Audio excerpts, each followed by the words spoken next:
اعوذ باللہ من الشیطان الرجیم بسم اللہ الرحمن الرحیم۔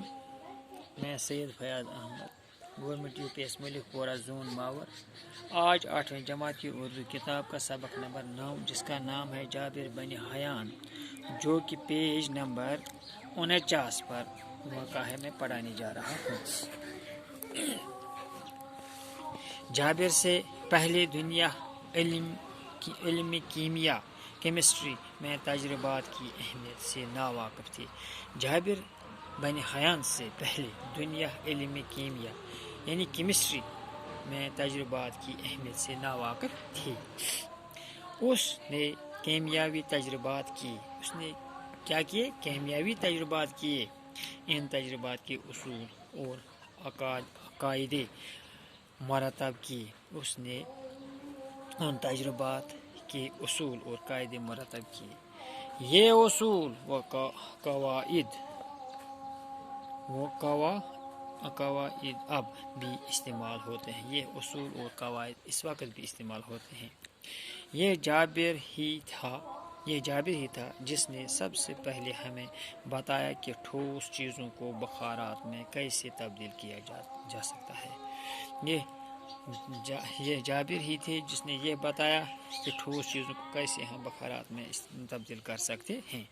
اس نے ٹھوس چیزوں سے ہلکی لطیف چیزیں حاصل کر کے انہیں دواؤں میں ملایا۔ اس نے کیا کیا؟ ہلکی لطیف چیزیں حاصل کر کے انہیں دواؤں میں ملایا، دواؤں میں۔ اسی طرح اس نے دواؤں کو محفوظ رکھنے کا طریقہ بھی ایجاد کیا۔ اس نے اسی طرح دواؤں کو محفوظ رکھنے کا طریقہ بھی ایجاد کیا۔ یہ وہی طریقہ ہے جسے ہم آج کل سبلیمیشن کہتے ہیں۔ یہ وہی طریقہ ہے جس کو آج ہم سبلیمیشن کے نام سے جانتے ہیں۔ جابر یہاں نہیں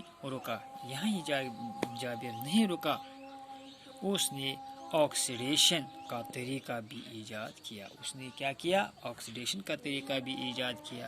لوہے پر تجربات کیے اور ہمیں بتایا کہ لوہے کو کس طرح صاف کر کے فولاد میں تبدیل کیا جا سکتا ہے۔ اس نے ہمیں یہ بتایا کہ کس طرح لوہے کو ہم فولاد میں تبدیل کرتے ہیں۔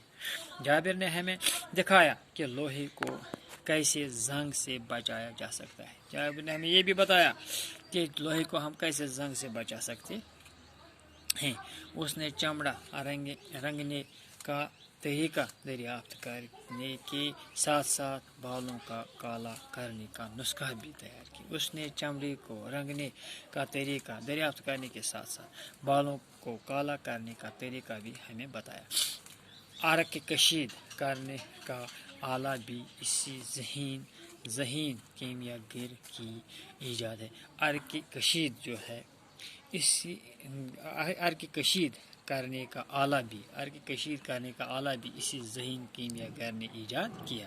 یہ وہی آلہ ہے جسے ہم ریٹارٹ کے نام سے جانتے ہیں۔ اس کو ہم ریٹارٹ کے نام سے جانتے ہیں۔ انشاءاللہ باقی ہم کل پڑھیں گے۔ باقی وسلام۔